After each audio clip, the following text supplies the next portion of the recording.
7వ 8వ వచనంలో sin taking advantage of the commandment produced all kinds of covetousness in మీ.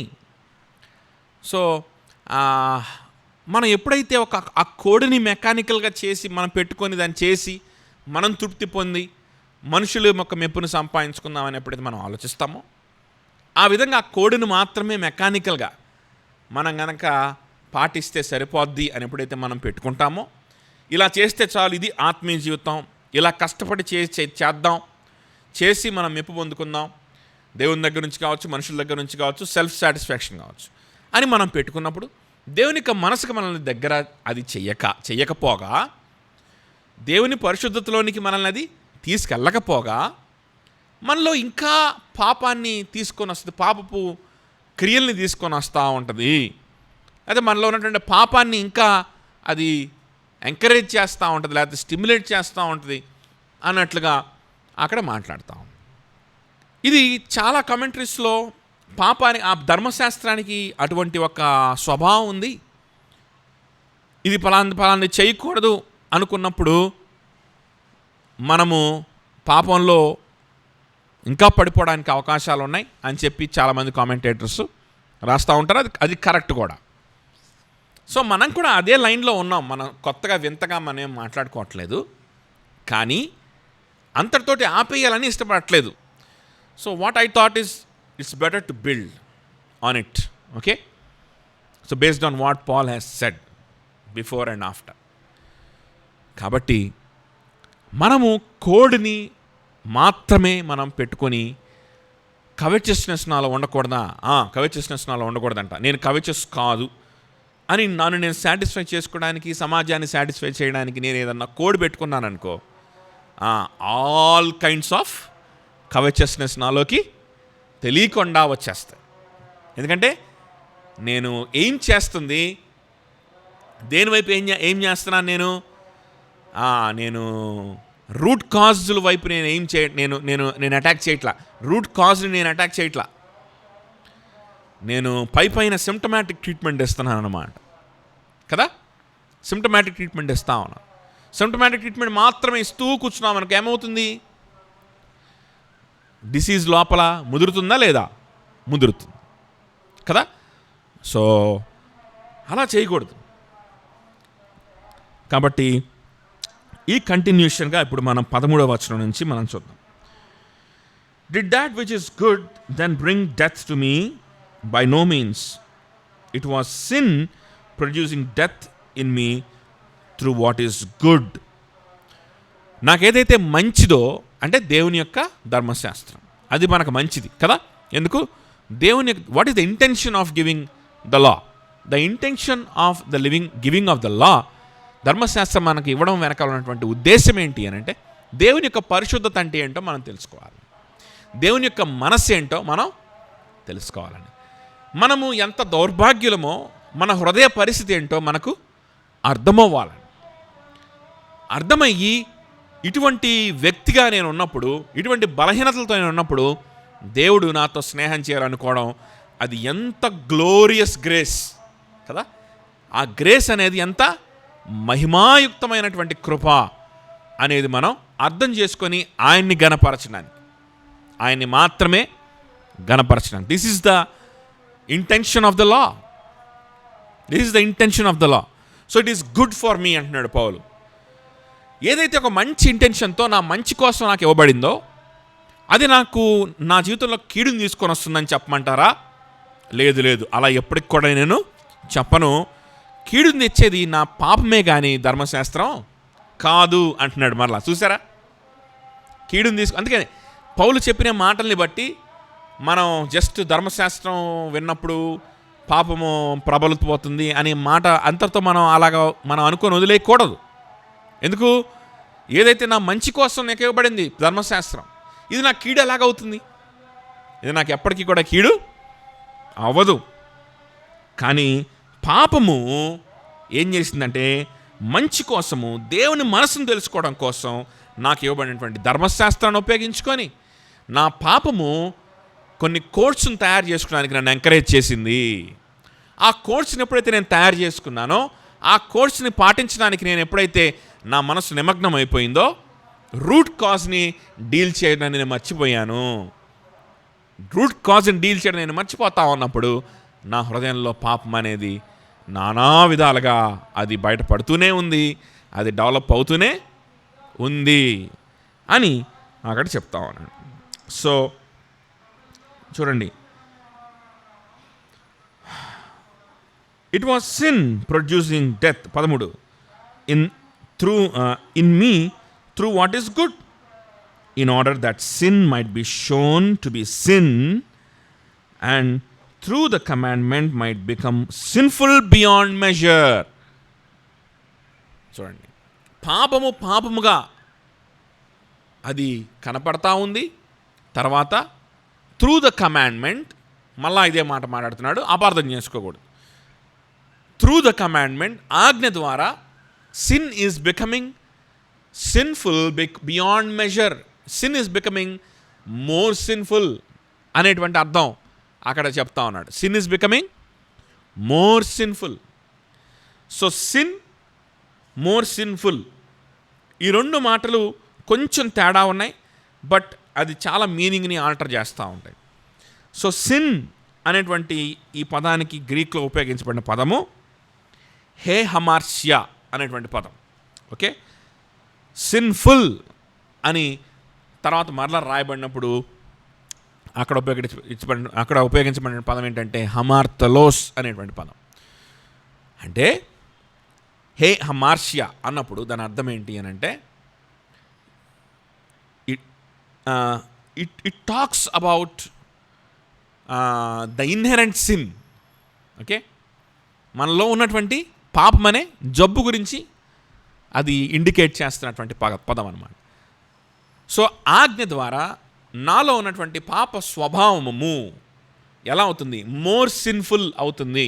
దీనికి హమార్తలోస్ అనే పదం యూజ్ చేశారు. ఇది దేని వైపు పాయింట్ చేస్తుంది అని అంటే, ఏ భావం వైపు పాయింట్ చేస్తుంది అని అంటే, పాపపు క్రియలు, పాపము బయటపడడం క్రియల ద్వారా రూపంలో అనేటువంటి భావాన్ని అక్కడ సూచిస్తాం. క్రియల రూపంలో పాపం బయటపడడం అనేటువంటి భావాన్ని సూచిస్తాం. సో నాలో ఉన్నటువంటి పాప స్వభావం అది స్వభావంగానే ఉంది. ఈ ధర్మశాస్త్రముని అది యూజ్ చేసుకుంటుంది. ధర్మశాస్త్రాన్ని యూజ్ చేసుకొని కొన్ని కోడ్స్ మాత్రమే పెట్టుకోమని నాకు సజెస్ట్ చేస్తుంది, నన్ను ఎంకరేజ్ చేస్తుంది, నన్ను ప్రోత్సహిస్తుంది. అలాంటి కోడ్స్ మాత్రమే నేను ఎప్పుడైతే పెట్టుకుంటున్నానో ఈ సిన్ను అది లోపల బాగా ప్రబలిపోయి, రూట్ కాజ్ నేను అడ్రస్ చేయట్లేదు కదా, కాబట్టి అది ప్రబలిపోయి క్రియల రూపంలో కూడా బయటపడుతుంది. అర్థమవుతుందా? క్రియల రూపంలో కూడా ఇది బయటపడుతుంది. దురాశ ఉంది నాలో, కానీ నేను ఎప్పుడైతే కోడ్స్ను మాత్రం పెట్టుకుంటానో ఈ దురాశ కొన్ని క్రియలు కూడా నాలో నుంచి చేయిస్తాను. ఈ దురాశ నేను కదా, కోడ్స్ పెట్టుకుంటా ఉంటాను, డిసిప్లిన్స్ మాట్లాడుతూ ఉంటాను, డిసిప్లిన్స్ గురించి చెప్తా ఉంటాను, కానీ దురాశ పెరిగిపోతూ ఉంటుంది. So 14th verse, for we know that the law is spiritual, but I am of the flesh, sold under sin. తెలుసండి, ధర్మశాస్త్రము ఆత్మ సంబంధమైనదే, అందులో డౌట్ లేదు. ఎందుకు? అది ఇచ్చిన దేవుడు, దేవుని గుణాలు తెలుసుకోవడానికి, మనలో బలహీనత తెలుసుకోవడానికి, దేవుని కృప ఎంత గ్లోరియస్సో తెలుసుకోవడానికి. కాబట్టి అది ఏంటిది? పూర్తిగా ఆత్మకు సంబంధించింది. కానీ నేను పాపమునకు అమ్మబడి శరీర సంబంధినై ఉన్నాను. కానీ నేనెవర్రా అనంటే, నేను పాపానికి అమ్మివేయబడినటువంటి వ్యక్తిని, నేను శరీర సంబంధమైన వ్యక్తిని. అదేమో ఆత్మ సంబంధమైనది. ఏది? ధర్మశాస్త్రం. నేను శరీర సంబంధమైన అయ్యుండి ఆత్మ సంబంధమైన ధర్మశాస్త్రాన్ని పాటించడానికి ప్రయత్నం చేస్తే నా వల్ల అవుతుందా? యోహాను సువార్త 3:6 రాసుకోండి. యోహాను సువార్త 3:6 అక్కడ శరీరము ద్వారా మూలముగా జన్మించింది శరీరము, ఆత్మ ద్వారా జన్మించింది ఆత్మను. ఆత్మ అది ప్రభు వారు ఎవరితో చెప్తున్నారు? ప్రభు వారు ఎవరితో చెప్తున్నారు? నికోదేముతో కదా. నికోదేము అడిగిన ప్రశ్న ఏంటి? పరలోక రాజ్యాన్ని ప్రవేశించాలంటే ఏం చేయాలి? నిత్య జీవాన్ని పొందుకోవాలంటే ఏం చేయాలి? ప్రభు చెప్పిన ఇమ్మీడియట్ క్వశ్చన్ ఏంటి? నువ్వు తిరిగి జన్మిస్తే కానీ, ఆత్మ మూలముగా నీటి మూలంగా తిరిగి జన్మిస్తే కానీ అన్నారు. అన్నప్పుడు ఆయనకు అర్థం కాల. ఇంకొక ఇలస్ట్రేషన్ చెప్పారు ప్రభువారు. ఏం చెప్పారు? గాలి ఎటు నుంచి వస్తుందో, ఎటువైపు వెళ్తుందో ఎవడికి కూడా తెలియదు. అలాగనే ఆత్మ కూడా, దేవుని ఆత్మ. So God will regenerate whom he wants to regenerate. So when the air or the wind of regeneration comes upon you, తిరిగి జన్మించబడేటువంటి అనుభవం నీ మీద గాలివలే లేకపోతే నీ మీదకి వచ్చినప్పుడు అప్పుడు నీకు అర్థమవుద్ది తప్ప లేకపోతే నీకు అర్థంగానే కాదు. ఆత్మమూలంగా జన్మిస్తే నీకు అర్థమవుద్ది. ఆత్మమూలంగా జన్మించకపోతే నువ్వు ఎవరివి? శరీర మూలంగా జన్మించినోడివే అని అక్కడ చాలా డిస్టింక్ట్గా అక్కడ చెప్తా ఉన్నాడు. ఈ రోమిల్ రాసిన పత్రిక కూడా మనం ఏమనుకున్నాం? రీజనరేషన్లో ఉన్నటువంటి లోతు, సాల్వేషన్లో ఉన్నటువంటి లోతు కదా. గాస్పల్ ఎటువంటి సాల్వేషన్ని తీసుకొని వస్తుంది, గాస్పల్ ఎటువంటి రెస్పాన్సెస్ని తీసుకొని వస్తుంది మన హృదయ లోతుల్లో అనేటువంటి దాన్ని వివరించేటువంటి గ్రంథం అని మనం మాట్లాడుకున్నాం. సో ఇక్కడ కూడా అదే మాట్లాడుతూ ఉన్నాడు పౌలు. ఇక్కడ కూడా అదే మాట్లాడుతూ ఉన్నాడు కదా. నేను శరీర సంబంధిని, శరీర మూలముగా నేను జన్మించిన వాడిని. అంటే పౌలు భక్తుడు, దేవుని బిడ్డ, అపోస్తులుగా కూడా ఉన్నాడు. కానీ ఇంకొక స్వభావం కూడా పౌలులో ఇంకా సజీవంగా ఉంది. ఏంటది? శరీరం. ఈ శరీరాన్ని బట్టి నేను శరీర మూలంగా జన్మించిన వాడిని కూడా. కాబట్టి నాకు ఆత్మీయ విషయాలంతా తొందరగా ఎక్కవు, అర్థం కావు. ఓకే, అంటే కొంచెం వెనక్కి వెళ్ళి ఆ ప్రాసెస్ని ఎక్స్ప్లెయిన్ చేసుకుంటా వస్తూ ఉన్నాడు. నేను to start with who am I'm a flesh. నేను ఎవరిని? శరీర సంబంధిని. నాకు ఆత్మీయ విషయాలు ఎట్లాగా అర్థమవుతాయి? మీరందరూ కూడా ఎవరు? శరీరానుసారులు. శరీరం మూలంగా జన్మించిన వాడే. ఒక తల్లికి ఒక తండ్రికి శరీరము మీలో మీకుందా లేదా? ఉంది. శరీరం మూలంగా జన్మించిన వాళ్ళైనా కాదా? మీరంతా శరీరం మూలంగా జన్మించిన వాళ్ళే. మరి ఆత్మ సంబంధమైన ధర్మశాస్త్రం మీకు ఎట్లాగా అర్థమవుద్ది? ద రూట్ కాజ్ ఏంటి అని అంటే నా శరీరం, నేను శరీరానుసారిని. అంటే ఈ శరీరాన్ని, ఈ బ్రెయిన్ని సాటిస్ఫై చేసుకోవడానికి కదా. నాకు మెప్పు కావాలి, సాటిస్ఫాక్షన్ కావాలి. ఆత్మీయంగా కావచ్చు, ఎలాగైనా కావచ్చు. మనుషుల దగ్గర నుంచి మెప్పు కావాలి. నాకే ఏదో ఒక సాటిస్ఫాక్షన్ నాకు కావాలి. ఆ సాటిస్ఫాక్షన్ నాకు వస్తే నాకు డోపమైన్ రిలీజ్ అయ్యిద్ది, నా శరీరం సంతోషం. అది కూడా శరీరానుసారమైన ఆలోచనే, అవునా?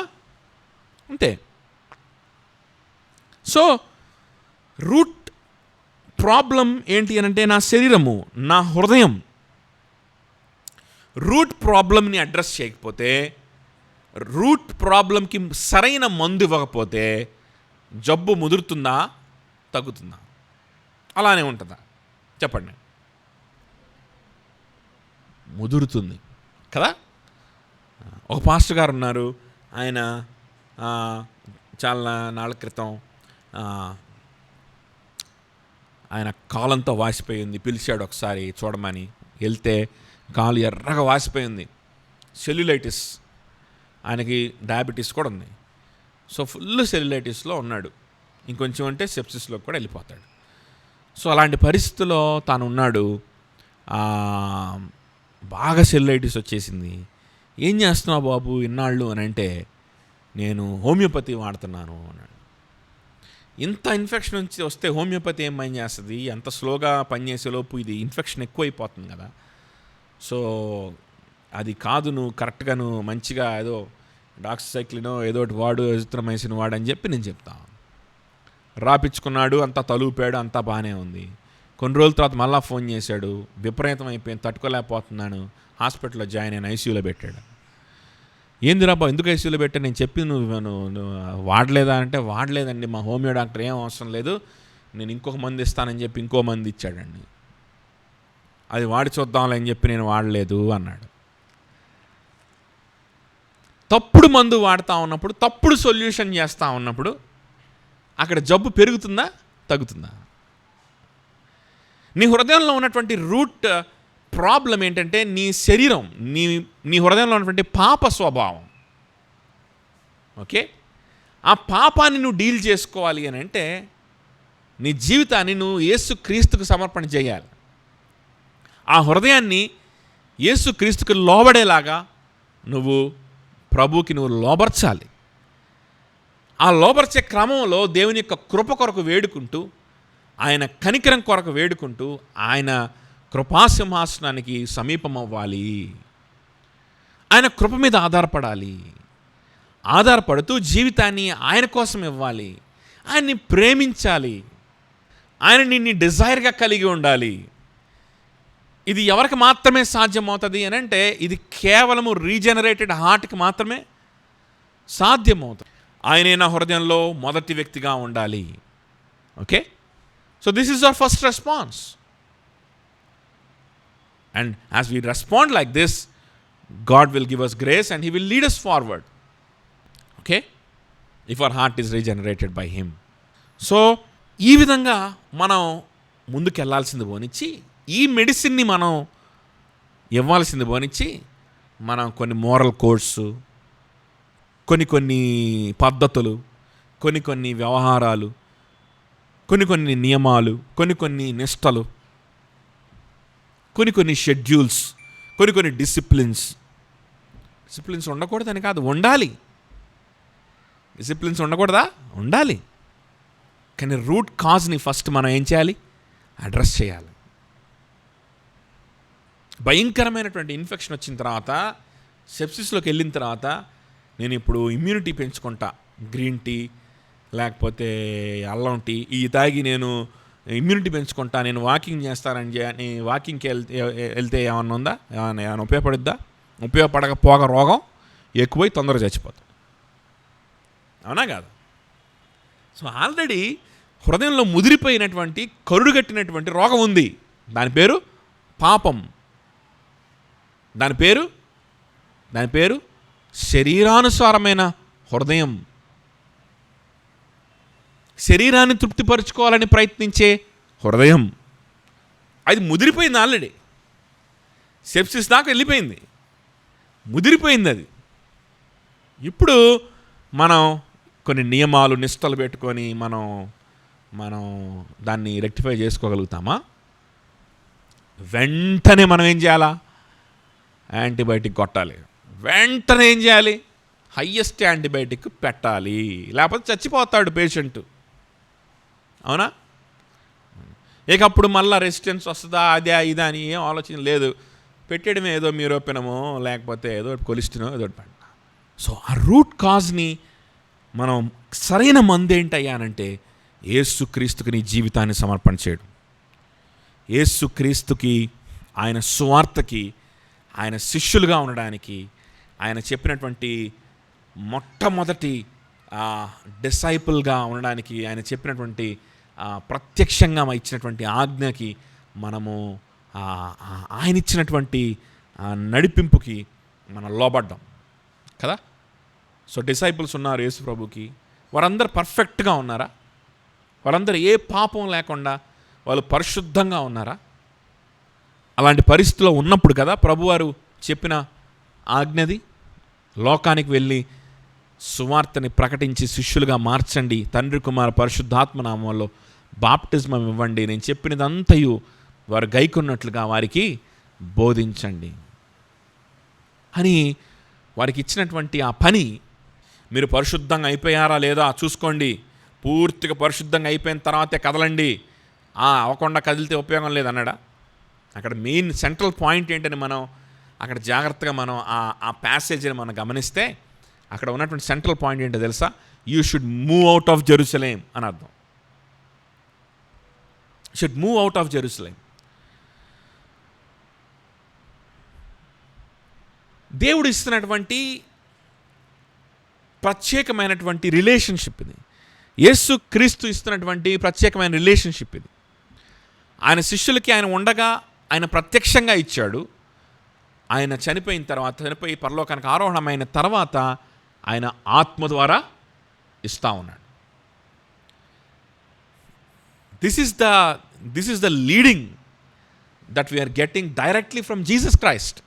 ఓకే, సో ఆయనతో మనం సంబంధం కలిగి ఉండాలంటే మనం ఈ విషయంలో మనం లోబడి ముందుకెళ్లాల్సిన అవసరం ఉంది. సువార్త ప్రకటించే విషయంలో, శిష్యులుగా మార్చే విషయంలో మనం అడుగు వేయాల్సిన అవసరం ఉన్నది. ఇది కొంతమందికే ఉన్నటువంటి లైఫ్ కాదు. అది ఏ డిగ్రీలో అయినా కావచ్చు. కొంతమంది మిషనరీస్కి వెళ్ళొచ్చు, కొంతమంది స్థానిక సంఘంలో ఆ పనిని చేయొచ్చు, కొంతమంది వాళ్ళు ఉన్న వర్క్ ప్లేసెస్లో కూడా ఆ పనిని చేయొచ్చు. So whatever degree, whatever place, it's not a problem. But definitely are you heading that great commission or not? దేవుడిచ్చిన గ్రేట్ కమిషన్ని నువ్వు ఆలోచిస్తున్నావా లేదా అనేది మాత్రం ఖచ్చితంగా అది అక్కడ పాయింటే.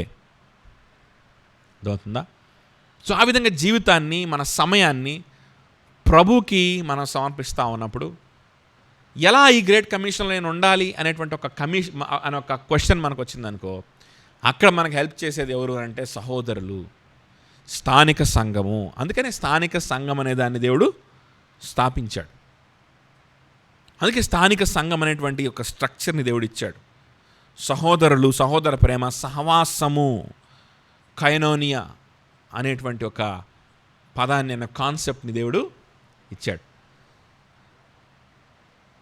ఇంకేంటి డిసైపుల్షిప్ అంటే ఏంటి? ఇంకా ఆజ్ఞలు పాటించడం, పరిశుద్ధంగా ఉండడం, ఇదే కదా డిసైపుల్షిప్ అనుకుంటారనే, మళ్ళా కోడ్స్ పెట్టుకోవడానికి ప్రయత్నిస్తారనే. అలా చేస్తే అది డిసైపుల్షిప్ అవ్వదు. నీ జీవితాన్ని యేసు క్రీస్తుకి నువ్వు సమర్పణ చేయాలి. ఆయన సువార్త పనికి నువ్వు సమర్పణ చేయాలి. ఎట్లా చేస్తాను? ఎవరు నన్ను గైడ్ చేస్తారు? స్థానిక సంఘం. ఎవరు నన్ను గైడ్ చేస్తారు? ఆ అట్మాస్ఫియర్ నాకు ఎవరిస్తారు? సువార్త పనిచేసే అట్మాస్ఫియరు, డిసైపుల్స్గా కొంతమందిని చేసే అట్మాస్ఫియరు, నేను చెప్పినదంతయు వారికి గైకొన్నట్లుగా బోధించుడు అన్నాడు కదా, అలా బోధించగలిగేటువంటి అట్మాస్ఫియరు, తండ్రి కుమార పరిశుద్ధాత్మ నామంలో బ్యాప్టిజం ఇచ్చేటువంటి అట్మాస్ఫియర్ నాకు ఎవరిస్తారు? ఎవరు నన్ను ఎంకరేజ్ చేస్తారు? డెఫినెట్గా ఇంట్లో కూర్చుంటే అది కుదరదుదా? ఇది ఈ గ్రేట్ కమిషన్ అనేది కుదరదు. కాబట్టి మీరు కూడుకోండి. కాబట్టి కూడికల్ని నిర్లక్ష్య పెట్టద్దు. కాబట్టి స్థానిక సంఘంగా నిలబడండి. ఇండివిజువల్గా ఉండి కాదు, స్థానిక సంఘంగా నిలబడండి. ఇండివిజువల్గా దేవునితో మీరు సంబంధం కలిగి ఉంటారు, కానీ ఆ సంబంధాన్ని బట్టి మీరేమవ్వాలా? కూడి రావాలి. ఇది చేస్తూ ఉన్నప్పుడు, ఈ విధంగా మన జీవితాన్ని సమర్పణ చేస్తూ ఉన్నప్పుడు, అప్పుడు యేసు క్రీస్తుకు సంబంధించిన వారిగా మనం మారుతాం. అప్పుడు ఆత్మ మూలముగా జన్మించిన వారిగా మనం బ్రతుకుతాం. అప్పుడు మనకి ధర్మశాస్త్రంలో ఉన్నటువంటి మోరల్ కోడ్స్ అన్నీ కూడా సునాయాసంగా పాటించడానికి కావలసిన కృప, శక్తి లభిస్తాయి. ఆటోమేటిక్గా మన జీవితంలో మనం ఏదైతే పరిశుద్ధతని మనం పర్స్యూ చేస్తామో ఆ పరిశుద్ధత మన జీవితంలోకి వస్తుంది. పరిశుద్ధమైనటువంటి దేవుని యొక్క శరీరంలో నేను అవయవాన్ని అని మనం భావించినప్పుడు మనం బలవంతంగా పెట్టుకోవాల్సిన అవసరం లేదు. ఏ కోడ్ కూడా ఆటోమేటిక్గా ధర్మశాస్త్ర సంబంధమైన నీతి మన జీవితంలో నెరవేరుతుంది. ధర్మశాస్త్రంలో నుంచి మనం రాగలిగినటువంటి పరిశుద్ధత మనలోకి వస్తాం. అక్కడ రూట్ కాజ్ని మనము అక్కడ పికప్ చేసుకొని దానికి మనం ట్రీట్మెంట్ ఇస్తాం. దానికి ట్రీట్మెంట్ ఇవ్వకపోతే రోగం ముదురుతుంది. అందుకనే అంటున్నాడు, నానా విధములైన దురాశ నాలో కలిగించింది, పాపం అంటున్నాడు. ముదిరిపోయింది రోగం. ఎందుకు? రూట్ కాజ్ని అడ్రస్ చేయలేదు. I'm sold under sin. నేను పాపానికి దాసుడు అయిపోయే విధంగా నేనేం చేయబడ్డాను? అమ్మివేయబడ్డాను అని మాట్లాడుతున్నాడు ఇక్కడ. For I do not do what I want but I do the very thing I hate. నేనేం చేస్తున్నాను నాకే అర్థం కావట్లేదు. నేను ఏం చేయాలనుకుంటున్నా చేయలేకపోతున్నాను. నేను ద్వేషించిన దాన్ని చేస్తా ఉన్నాను. Now if I do what I do not want I agree with the law that it is good.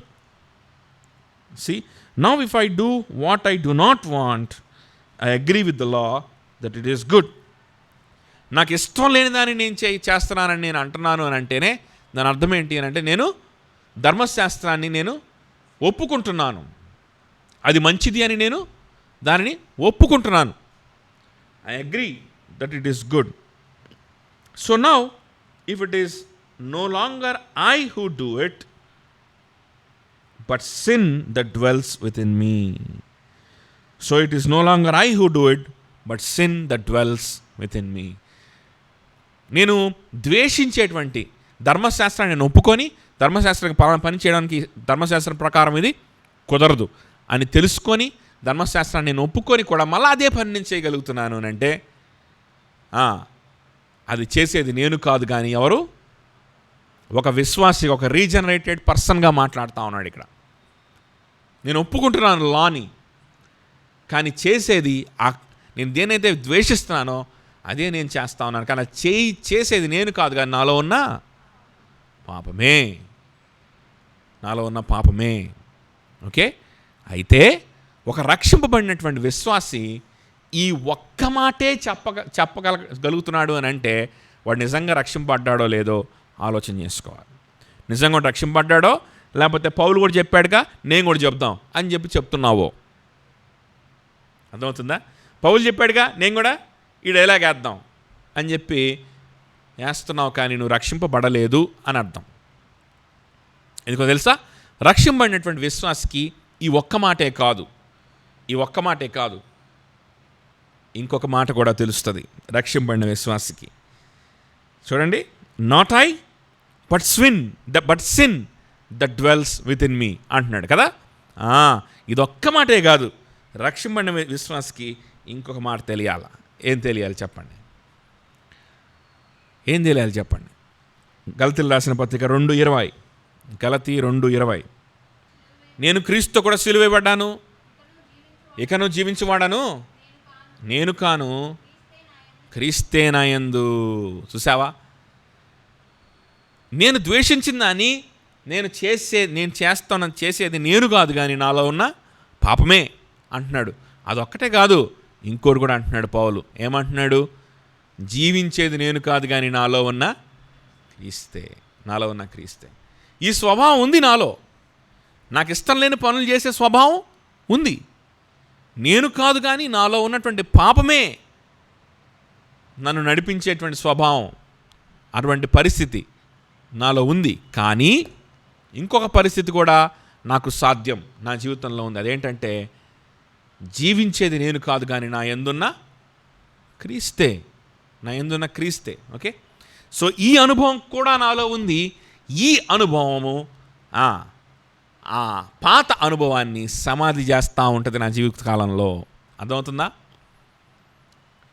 నాకు ఇష్టం లేదు నేను చేశాను, ధర్మశాస్త్రం విరుద్ధానికి నేను చేశాను, అది చేయించింది నాలో ఉన్న పాపమే అనేటువంటి మాట నేను బ్రతికే కొద్దీ నేను ముందుకెళ్ళే కొద్దీ ఈ మాట తగ్గిపోద్ది నా జీవితంలో. ఈ మాట ఉండదు ఇక, ఈ మాట కనిపించదు ఇక.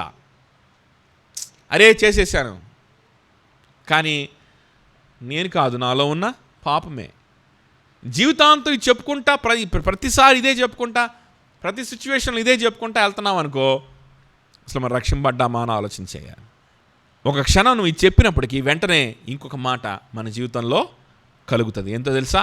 అవును నిజమే, ఈ అనుభవం ఉంది, కానీ అసలు జీవించేది నేను కాదు కదా, నాలో ఉన్న క్రీస్తు. నేను క్రీస్తు కోసం బ్రతుకుతాను, నేను క్రీస్తుకి నా షెడ్యూల్ని ఇస్తాను, నా క్రీస్తుకి నా మనసుని ఇచ్చేస్తాను, క్రీస్తుకి నా డిజైర్స్ని ఇచ్చేస్తాను, క్రీస్తుకి నా హృదయాన్ని ఇచ్చేస్తాను, క్రీస్తుకి నా సర్వస్వాన్ని ఇచ్చేస్తాను, ఆయన కృప ద్వారా జీవించేది నేను కాదు కానీ క్రీస్తే, నేను సమాధి చేయబడతాను. అప్పుడు no longer I will tell that it's not me but sin, but I will say that it's not me but Christ that lives within me. Okay, so this statement, this sin statement should be overcome, should be overwhelmed with this grace statement. ఏం grace statement ఏంటది? ధర్మశాస్త్రానికి మాత్రమే, కొన్ని కోర్స్కి మాత్రమే మనం బానిసైపోయి ఉన్నాం అనుకోండి, జీవితాంతం ఇదిగో ఈ సిన్ స్టేట్మెంటే చెప్తాం. ఈ బలహీనతకి ఈ వీక్ స్టేట్మెంటే చెప్తాం. ఏంటి week statement? Not I but sin, not I but sin, I don't want to do it but sin. కానీ ఎప్పుడైతే కృపకి మన జీవితాన్ని సమర్పణ చేస్తామో, ఎప్పుడైతే యేసు క్రీస్తు మీద ఆధారపడతామో, ఆయనకి జీవితాన్ని సమర్పణ చేస్తామో, మన సొంత ఆలోచనల్ని సమాధి చేసి ప్రభుకి మన జీవితాన్ని ఇస్తామో, ఇక మీదట ఇలాంటి వీక్ స్టేట్మెంట్స్ చేయం. మనము గ్రేస్ స్టేట్మెంట్స్ చేస్తాం. Grace, not great but grace statements. ఏంటది? Not I but Christ lives within me. నేను కాదు నాలో జీవించున్నది క్రీస్తే అనే స్టేట్మెంట్స్ మనం చేస్తూ ఉంటాం. ఎందుకు ఈ మాట చెప్తా ఉన్నానంటే, మనం చదువుతూ ఉంటే లాస్ట్లో ఒక డైలాగ్ వేస్తాడు, దాన్ని బట్టే ఈ మాట నేను చెప్తున్నాను. చూడండి 18. For I know that nothing good dwells in me.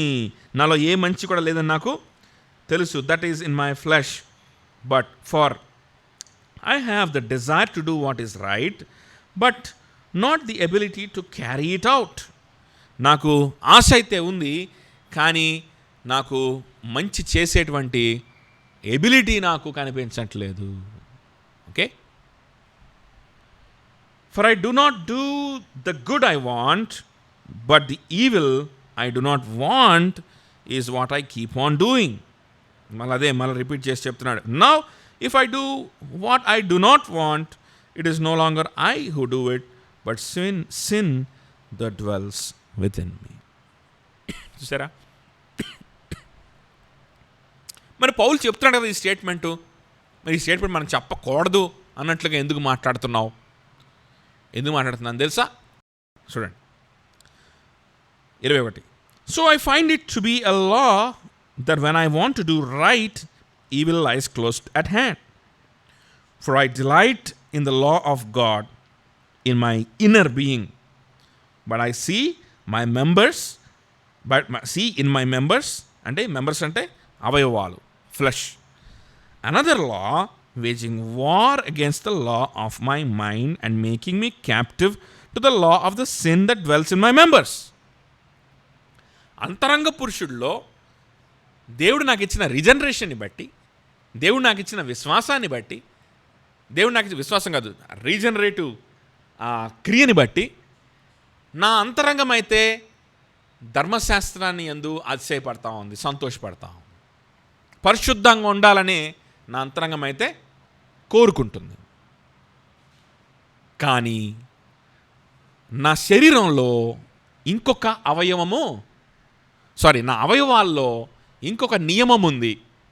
ఆ నియమము ఎప్పుడు ఏం చేస్తుందంటే, నా అంతరంగ పురుషుల్లో ఉన్నటువంటి ఈ డిజైర్ని చంపడానికి, దాని మీద ఎప్పుడు కూడా ఏం చేస్తుంది? అది యుద్ధం చేస్తూ ఉంది. ఓకే, అవయవాలు అంటే శరీరము, ఏదో శరీరంలో ఉన్న అవయవాలు, కళ్ళు, నేత్రాలు ఇట్లా కనుక్కోబాకండి. మన బ్రెయిన్ కూడా అవయవమేగా, అర్థమవుతుందా? మన బ్రెయిన్కి కావాల్సినటువంటి ప్లెజర్, సాటిస్ఫాక్షన్, మన బ్రెయిన్కి కావాల్సినటువంటి సెల్ఫ్ సాటిస్ఫాక్షన్, స్వభక్తిని పెట్టుకొని మెప్పులు సంపాదించుకొని స్వనీతిలో ఉంటూ సాటిస్ఫై అవుతూ గర్వపడుతూ ఉండడం, ఇది కూడా శరీరానుసారమైనటువంటి ఆలోచనే కదా. అయితే అంతరంగ పురుషుడు ఉన్నాడు. అంతరంగ పురుషుడు అనేవాడు ఎక్కడున్నాడు తెలియదు, అది దేవుని మూలంగా వచ్చినవాడు. సో అంతరంగ పురుషుడు మాత్రం నేను పరిశుద్ధం అవ్వాలి, నేను దేవునికి దగ్గర అవ్వాలి, నేను పరిశుద్ధంగా మారాలనేటువంటి ఆశ వాడికుంది. బాహ్య పురుషుడికి లేదు ఆశ. ఇది మీరు గమనించాలి, లేకపోతే మోసపోతారు. అర్థమవుతుందా? పౌలు డిస్టింక్షన్ చేసి చెప్తున్నాడు. 2 ఉన్నాయి, ఒకటి ఇంకో దాని మీద యుద్ధం చేస్తుంది.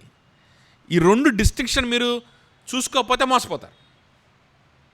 నువ్వేమనుకుంటున్నావు? పరిశుద్ధంగా ఉండడం అనేటువంటి ఇది నా డిజైర్ అనుకుంటున్నావు. నువ్వు నేను పరిశుద్ధంగా ఉండాలని నా డిజైర్ ఇది, కాబట్టి నేను కొన్ని మోరల్ కోడ్స్ పెట్టుకొని నేను పరిశుద్ధంగా ఉండడానికి, సమాజంలో మంచి పేరు తెచ్చుకోవడానికి, సాక్ష్యం సంపాదించుకోవడానికి ప్రయత్నిస్తున్నానని నువ్వు అనుకుంటున్నావు. కానీ నువ్వు పిచ్చోడివి. నీకు అర్థం కాని విషయం ఏంటో తెలుసా? పరిశుద్ధంగా ఉండాలని డిజైర్ చేసేది నువ్వు కాదు. పరిశుద్ధంగా ఉండాలని నువ్వు ఎప్పటికీ డిజైర్ చేయలేవు. నీ ఫ్లెష్ పరిశుద్ధతని కోరుకోదు. పరిశుద్ధతని కోరుకునేది ఏంటో తెలుసా? నువ్వు అనుకుంటున్నావేమో నేను పరిశుద్ధతను కోరుకుంటున్నా. నువ్వు కాదు కోరుకునేది పరిశుద్ధతని. నీలో ఉన్న ఎవరు? అంతరంగ పురుషుడు. దేవుడు నీలో ఉంచిన అంతరంగ పురుషుడు కోరుకుంటాడు. కానీ నువ్వు ఎప్పటికీ పరిశుద్ధతను, దేవుడు నిన్ను రీజనరేట్ చేసినప్పుడు నువ్వు క్రీస్తుని కోరుకుంటావు. దేవుడు నీలో అంతరంగ పురుషుని పెట్టినప్పుడు నువ్వెవరిని కోరుకోగలుగుతావు? నువ్వు క్రీస్తుని కోరుకొని క్రీస్తుకి నీ అవయవాల్ని ఇవ్వగలుగుతావు తప్ప నువ్వు పరిశుద్ధతని కోరుకోలేవు. పరిశుద్ధతను కోరుకునేది ఎవరు? నీ లోపల ఉన్నటువంటి అంతరంగ పురుషుడు, నీ లోపల ఉన్నటువంటి ఆత్మ. ఆ అంతరంగ పురుషుడు, the soul whom God has regenerated, that soul will desire for what? Holiness. Soul అంటే మనసు కాదు మళ్ళా. ఓకే, అయితే ఈ సోల్లో ఉన్నటువంటి ఈ డిజైరు నా మనసులోకి వస్తుంది అన్నట్టుగా మాట్లాడుతున్నాడు. ఓకే, నా మనసులోకి వస్తుంది, కానీ ఈ డిజైరుకి వ్యతిరేకంగా ఇంకొక నియమం పోరాడుతుంది. ఆ నియమం ఎక్కడుంది? నా శరీరంలో. శరీరము అంటే ఏదో మన ఫ్రెష్లోనో మన చేతుల్లోనో కాళ్ళలోనో అవయవాల్లోనో. శరీరము మీన్స్ శరీర కోరికల్ని తీర్చుకోవాలని ఇష్టపడేటువంటి హృదయం. ఓకే, ఆ హృదయంలో ఇంకొక నియమం ఉంది. అంతరంగ పురుషుడిలో ఇంకొక నియమం ఉంది. అంతరంగం అంటే హృదయం కాదు ఇక్కడ. అంతరంగ పురుషుడు అంటే దేవుడు రీజనరేట్ చేసిన సోల్. అది ఎక్కడుందో తెలియదు. హృదయం అనంటే నీ సొంత ఆలోచనలు. ఓకే, అది కూడా ఎక్కడుందో తెలియదు. నీ హృదయం, నీ శరీరాన్ని నిన్ను నువ్వు సాటిస్ఫై చేసుకోవాలని ఇష్టపడేటువంటి సెంటర్ అది. సో ఇందులో ఒక నియమం ఉంది, అంతరంగ పురుషుడిలో ఇంకొక నియమం ఉంది. సో ఆ డిజైర్, పరిశుద్ధంగా ఉండాలనే డిజైర్ నీది కాదు, అంతరంగ పురుషుడిది. సో దాన్ని సాటిస్ఫై చేసుకోవాలంటే, ఆ డిజైర్ని సాటిస్ఫై చేసుకోవాలంటే నువ్వు శరీరంతో నువ్వు సాటిస్ఫై చేయలేవు. కొన్ని కోడ్స్ పెట్టుకొని శరీరానుసారంగా కొన్ని పాటిస్తే నువ్వు సాటిస్ఫై చెయ్యలేవు. అంతరంగ పురుషుడిలో నుంచి వస్తున్న డిజైర్ అది. దాన్ని సాటిస్ఫై చేయగలిగింది ఎవరో చూద్దాం. ఏంటంట? For I delight in the law of God in my inner being, but I see them in my members another law waging war against the law of my mind and making. Mind అన్నాడంటే మైండ్లో నుంచి వచ్చిన ఆలోచనలు అది కాదు. అంతరంగ పురుషుడు మైండ్లోకి ఇచ్చినటువంటి ఆలోచనలు. అంతరంగ పురుషుడు ద్వారా మైండ్లోకి వచ్చిన ఆలోచనలు ఏంటది? పరిశుద్ధంగా ఉండాలి. పరిశుద్ధత అంటే ఏంటి? మళ్ళా పరిశుద్ధత అంటే ఏంటంటే దేవునికి ప్రతిష్ఠితంగా ఉండడం, దేవునికి మాత్రమే సంబంధించిన వాడిగా ఉండడం అని అర్థం. అది పరిశుద్ధత అంటే. మళ్ళీ పరిశుద్ధత అంటే ఏదో మనుషులు కనిపించేలాగా మంచిగా ఉండడం అని కాదు, పవిత్రంగా బిల్డప్ ఇద్దాం అని కాదు. ఓకే, సో చూడండి అదేం చేస్తుందంట? Waging war against the law of my mind and making me captive to the law of sin that dwells in my members. 24. Wretched man that I am, who will deliver me from this body of death? చూసారా? ఈ విధమైన మరణానికి లోనుగా నన్ను లోనయ్యేలాగా చేసేటువంటి ఈ శరీరం నుంచి నన్ను ఎవరు తప్పించగలరు? ఎంత దౌర్భాగ్యుణ్ణి! ఇలాంటి శరీరాన్ని కలిగి ఉన్నాను, ఇలాంటి హృదయాన్ని కలిగి ఉన్నాను, అయ్యో అని పౌలు అక్కడ వాపోతా ఉన్నాడు. అయితే హూ కెన్ డెలివర్ మీ అని వెంటనే అక్కడ ఆగాగాగు, నేను ఇట్లాగ అన్నాను కదా అని చెప్పి మీరందరూ కూడా ఇట్లాగ అన్నామని రెడీ అవుతున్నారేమో. పౌలే అన్నాడు, శరీరానికి లోనయ్యేటువంటి ఏంటిది, పాపానికి మరణానికి లోనయ్యేటువంటి శరీరం తప్పదు, మనం చేయకూడదు అనుకున్నా చేసేస్తాం అని చెప్పి పౌలే అన్నాడు. పాపం ఉంటుందంట అంతరంగ పురుషుడు ఉన్నప్పటికీ, మనం ఎవరు క్రిస్టియన్స్ అయినప్పటికీ, అంతరంగ పురుషుడు రీజనరేటెడ్ అయినప్పటికీ కొంతవరకు ఏముంటుంది, మనలో కార్నాలిటీ ఉంటుందంట, కొంతవరకు శారీర సంబంధమైనటువంటివి ఉంటాయంట. స్టీవ్ లాసన్ గారు ఒక మాట చాలా గట్టిగా ప్రతిసారి చెప్తారు, అదేంటో తెలుసా? There is no such thing like carnal Christianity. శరీరానుసారమైనటువంటి క్రైస్తవత్వం అనేటువంటిది లేనే లేదు. అది క్రైస్తవత్వమైనా అయి ఉండాలి, లేకపోతే శరీరానుసారమైన బ్రతుకన్నా అయి ఉండాలి. రెండిట్లో ఏదో ఒకటి.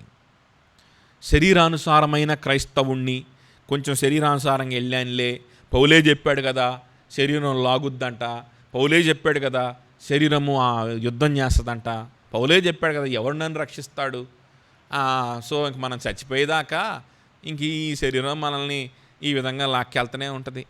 ఆగాగాగు, ఎవరు నన్ను కాపాడుతారు? దానికి ఆన్సర్ ఉంది.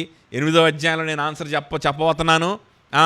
సో మీరు 7వ అధ్యాయంతో ఆపేసి 8వ అధ్యాయం చదవకుండా దీనిని మీరు చక్కగా మీరు చూసేసుకొని మీరు సాటిస్ఫై అవుతారేమో అని చెప్పి 8వ అధ్యాయంలో రాబోయేటువంటి ఆన్సర్ని ఒక మాటలో ఇక్కడ సమ్మరైజ్ చేసి ఆన్సర్ని కూడా ఇస్తున్నాడు. ఏం ఆన్సర్ తెలుసా? Who can deliver me from this body of death. ఈ మరణానికి లోనైన శరీరానికి నుండి నన్ను ఎవరు కాపాడగలరు? Question, answer 25th verse, thanks be to God through Jesus Christ our Lord. That is the answer.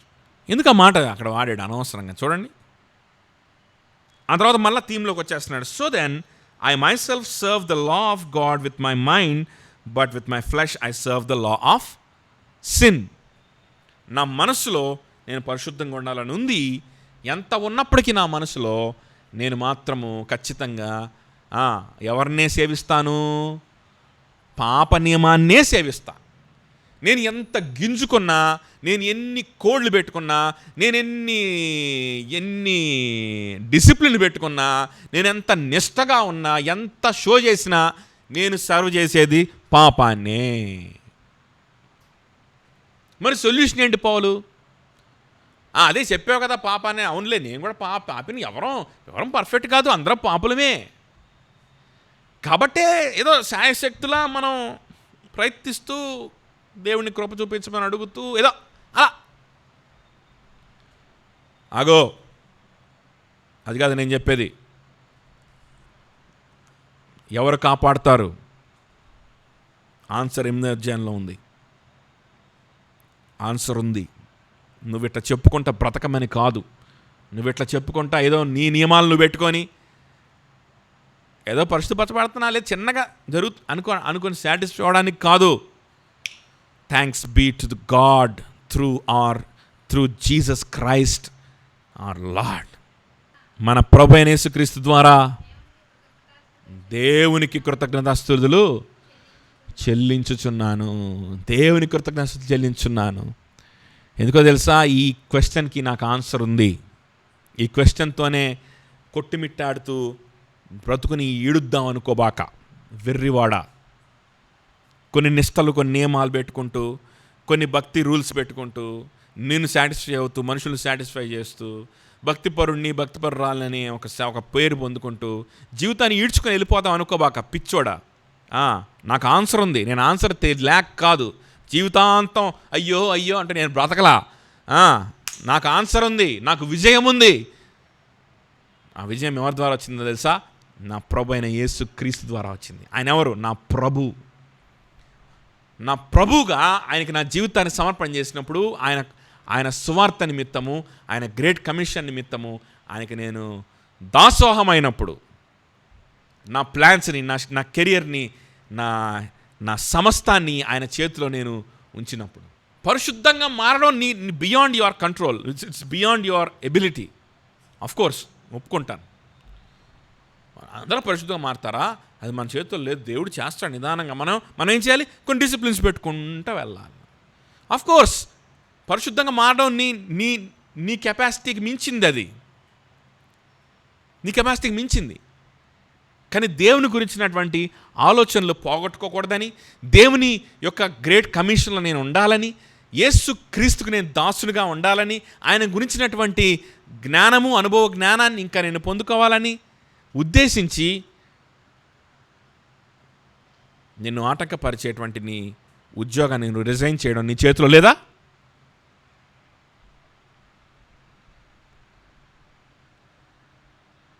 నేను ఆటంకపరిచేటువంటి లైఫ్ స్టైల్ని నువ్వు నష్టంగా ఎంచుకోవడం నీ చేతిలో లేదా?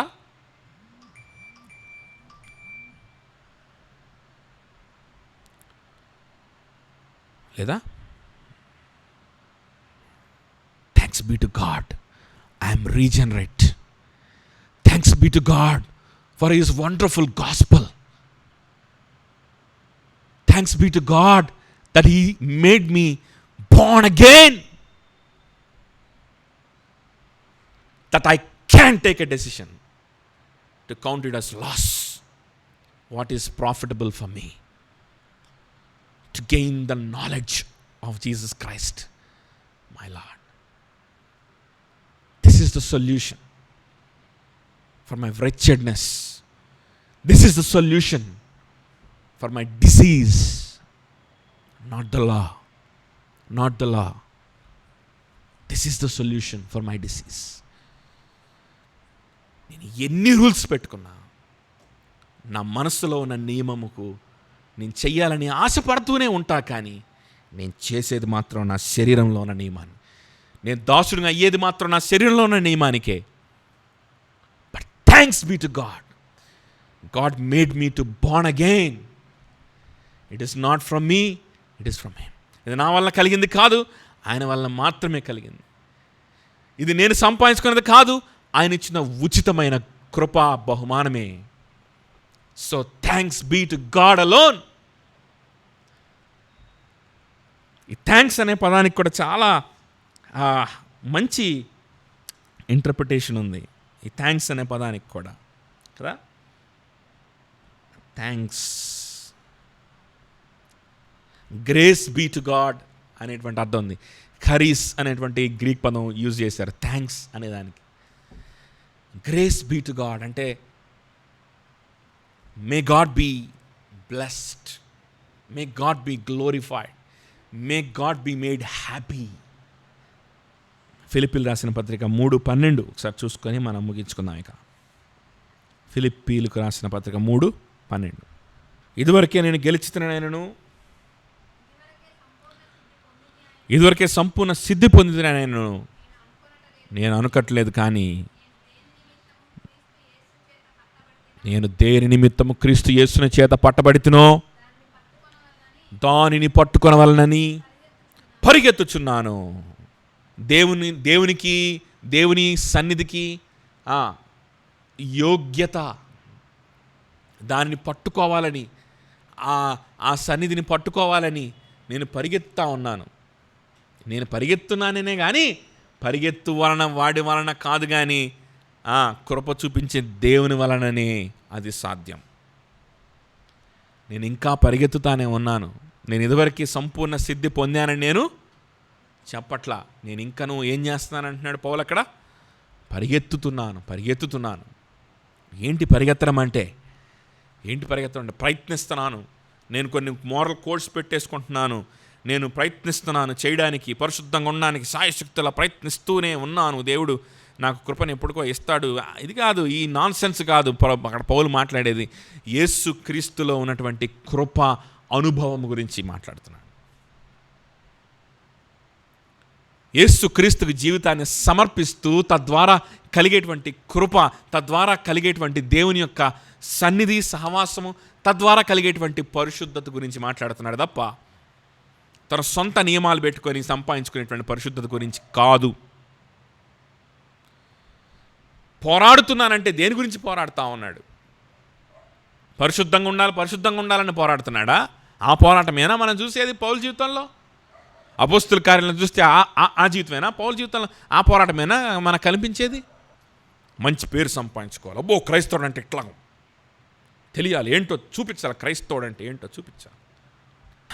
పౌలు జీవితాన్ని చూస్తే పౌలు పరిసయుడు, లూకా డాక్టరు, మత్తయి ఒక సెంట్రల్ గవర్నమెంట్ ఎంప్లాయీ. అపోస్తుల కార్యాలని అందుకనే ఇట్లాంటి తిక్కలుగా ఇంటర్ప్రిట్ చేసే వాళ్ళ కోసమే అపోస్తుల కార్యం అనేది ఒకటి దేవుడు పెట్టాడు. అందులో చూస్తే లూకా ఎక్కడైనా ఒక క్లినిక్ పెట్టుకొని బాగా వైద్యం చేసి గొప్ప పేరు సంపాదించుకున్నట్టుందా? ఎక్కడన్నుందా? ఖచ్చితంగా ఆయనకున్నటువంటి వైద్యాన్ని, ఆయనకున్నటువంటి విజ్ఞానాన్ని సంఘం కోసం ఖచ్చితంగా వాడు ఉంటాడు కదా.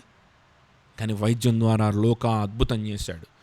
వైద్యం చేయడం ద్వారా లూకా దేవుని రాజ్యాన్ని వ్యాప్తి చెందించాడు. వైద్యం చేయడం ద్వారా లూకా సువార్త పనిచేశాడు. ఎక్కడన్నా ఉందా? అని చేయకూడదని చెప్పట్లా, ఖచ్చితంగా చేయొచ్చు. కానీ లూకా గురించి అలా రాయబడలా, ఎక్కడ రాయబడలా. ఆయన వైద్యుడు అని రాయబడి ఉంది, కానీ ఆయన ఆ విధంగా పరిచర్య చేశాడని, ఆ విధంగానే పరిచర్య చేశాడు ఆయన ఎక్కడ రాయబడలేదు.